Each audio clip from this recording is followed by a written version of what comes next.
Our next speaker is Hannah Lawson from PCS National Museums in Wales.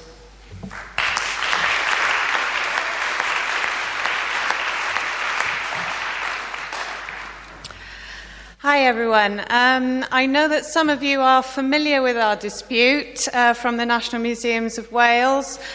We have the infamy of being the devolved Welsh Government's longest ever running industrial dispute, and it took over 2.5 years for us to come to a resolution, and culminated in over 2 months of strike action from us over this summer.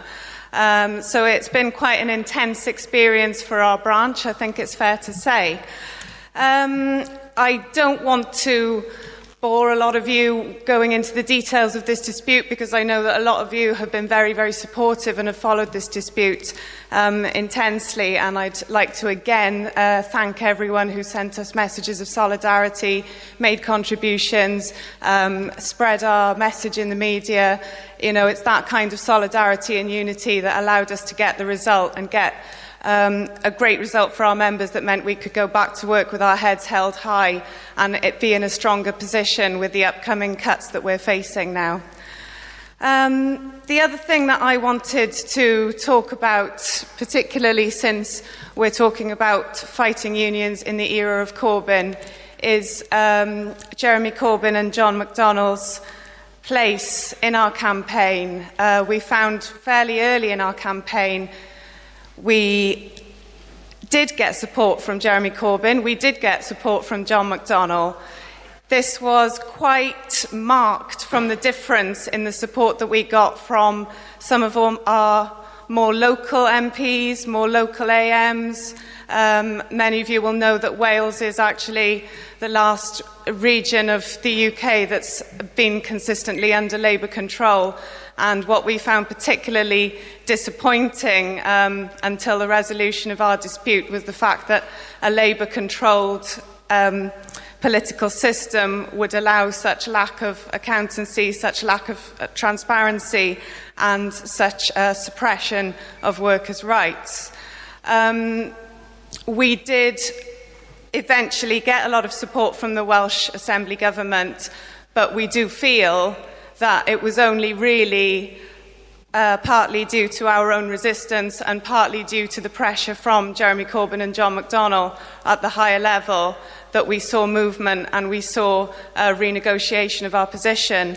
And I think that what became very clear to me in our dispute, and I think possibly we see echoes of this in the result that gave us the very shocking result in America with President Trump, is that there seems to be a huge disconnect in the middle ground, and we have a lot of, as other comrades have said today, a lot of anger, but there's that gap between the anger and the confidence in the working class, in people who are suffering, in people who are being oppressed to the point where they are finding it difficult to function and difficult to live.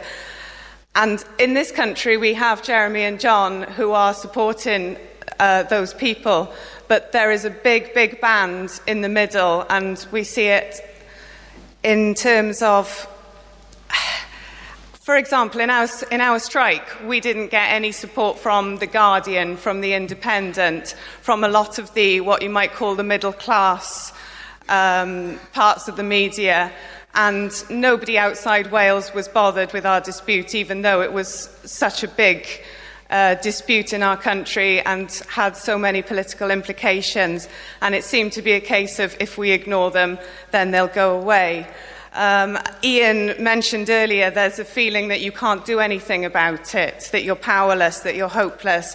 Well, our dispute proved very much, I think, that it's the opposite, and that when you finally stand up and you finally say, you know what, this is not fair, it should not be put on the lowest paid, it should not be put on the most vulnerable, it should not be put on the people right at the bottom to make up for those mistakes from the higher up and the austerity that they have created. When you finally do that, you suddenly start something, you start the momentum that you had no idea was going to happen. I certainly had no idea. I was only a trade union rep for about 2 years before our dispute started. I ended up being elected chair of our branch in the middle of indefinite industrial action. So I was completely making it up as I went along. And I'm not even making any excuses for that.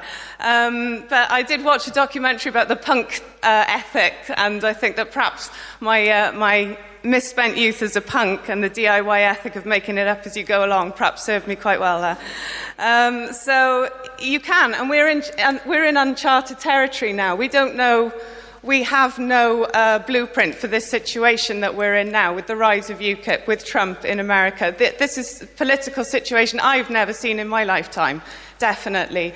But we've also, in this country, got the opportunity to have a socialist prime minister for the first time in my lifetime.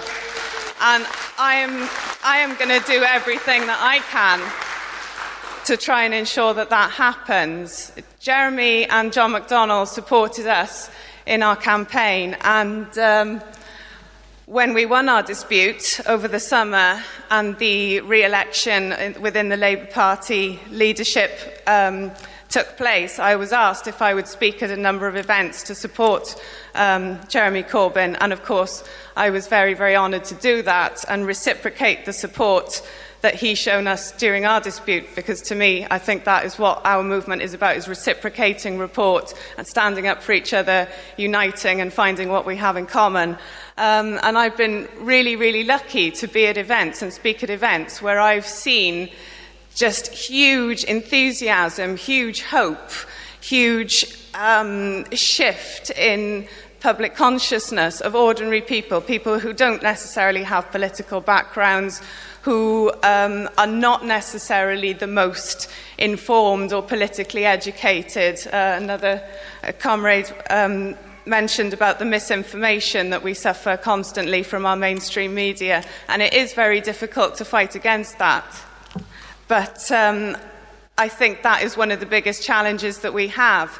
And in some of these rallies that I've spoken at, I've seen the most incredible confidence coming out, and I've had people coming up to me and speaking to me afterwards saying, thank you for talking about this dispute, and thank you for being here and showing us that you don't just have to roll over and take whatever people throw at you. You can resist, you can fight back, and you can really win.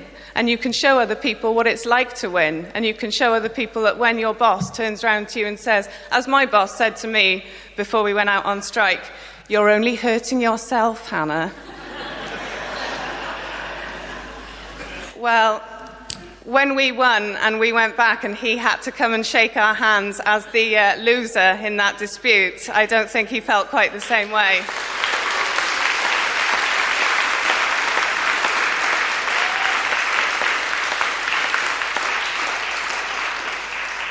So my main message today is that maybe none of us know what we're doing, and it feels like a really big thing.